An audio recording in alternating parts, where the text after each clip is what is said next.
M. Cabran Assoumou est notre invité. Il est directeur de cabinet du ministre de l'Éducation nationale et de l'enseignement technique. Nous allons parler de la menace de grève des enseignants.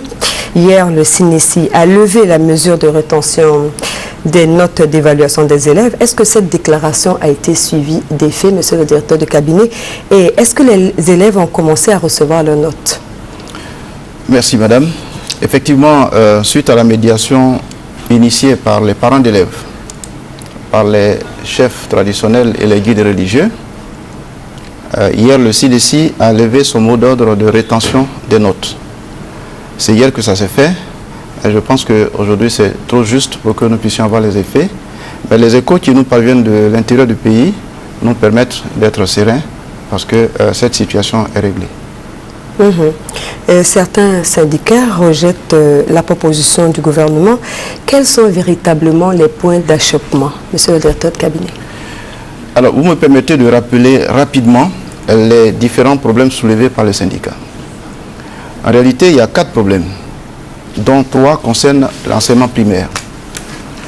Le premier problème, c'est ce que nous appelons le CAP, le CAP, certificat d'aptitude pédagogique, d'une catégorie d'agents qui ont eu ce certificat-là sur la tranche 1988-1992. Pour cela, il y a un montant global de 6 milliards 100 que l'État leur doit. Le deuxième problème, c'est l'indemnité contributive au logement que l'État a octroyée aux instituteurs. À ceci, il y a donc un reliquat de 5 000 francs que l'État reste devoir à chaque instituteur. Depuis 2009, l'État a porté donc le paiement de ces indemnités à 35 000 francs. Sur une échelle de 40 000, il reste donc 5 000 francs à payer. C'est donc le deuxième point soulevé par les syndicats. Le troisième problème, c'est les effets produits par la bonification indiciaire des instituteurs. Là aussi, depuis 2009, l'État a payé 50% de ces effets. Il reste donc l'autre moitié.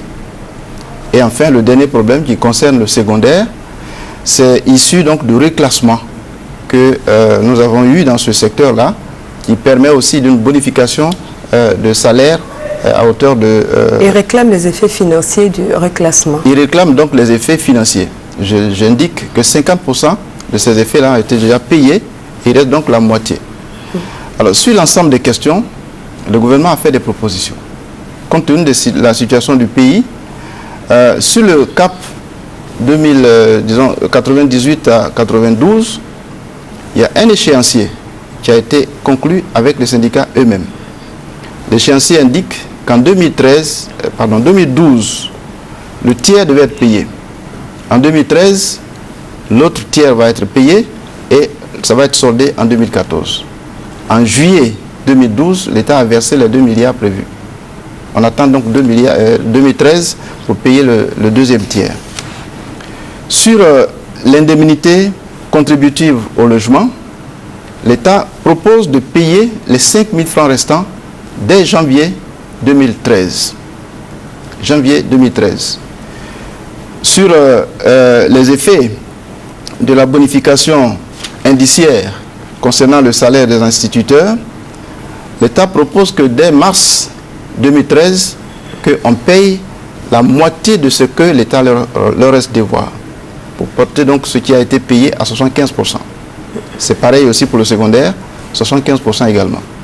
Donc en mars 2013, 25% seraient payés avec un rappel de janvier à mars.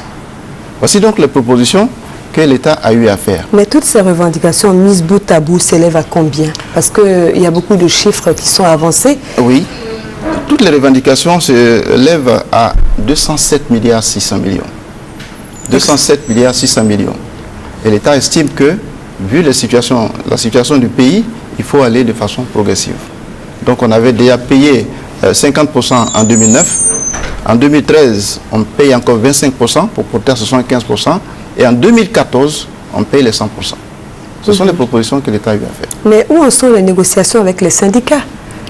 Mais les syndicats demandent que non seulement on paye tout ce qui reste, mais qu'on paye aussi les arriérés. C'est-à-dire depuis 2009 jusqu'à maintenant qu'on paye l'entièreté. Et c'est à ce niveau-là qu'il y a un point d'achoppement, parce que les disponibilités de l'État ne lui permettent pas de prendre tout ça en charge. Ben, faut-il craindre une autre grève, monsieur le directeur de cabinet? Non, nous avons bon espoir que la raison va finir par habiter tout le monde, parce que nous disons que notre école est malade. Elle est malade depuis longtemps, et ça fait que nous sommes abonnés à des résultats qui n'honorent personne. Lorsqu'on fait les examens de fin d'année, vous êtes tous là pour décrier que nous sommes abonnés à 20%, à 30%. Ce n'est pas une fatalité. Nous pensons qu'il y a des questions de vie. Nous sommes en train de travailler sur les conditions de vie des enseignants, mais il faut aussi travailler sur les conditions de travail. L'État s'engage à faire en sorte qu'il y ait un parc de 36 000 nouvelles classes à construire d'ici 2015. Ça, c'est pour le primaire. Pour le secondaire, 99 nouveaux collèges et lycées. C'est pour permettre aux enseignants de travailler dans de meilleures conditions, avec le recrutement, bien sûr, d'enseignants qui vont avec ces classes-là. Donc, on agit sur les conditions de travail, on agit aussi sur les conditions de vie des enseignants. Voilà, en tout cas, merci beaucoup, monsieur le directeur de cabinet. Vous me permettrez simplement de lancer un appel quand même aux enseignants, pour qu'ils considèrent quand même que l'école, c'est notre métier. Nous avons la mission d'éduquer les enfants de ce pays, c'est un sacerdoce. On a choisi ce métier par amour. Il faudrait que nous fassions en sorte que les enfants puissent bénéficier de leurs droits en les appelant à l'école, en les acceptant dans nos classes. Les conditions existentielles vont se régler par la suite.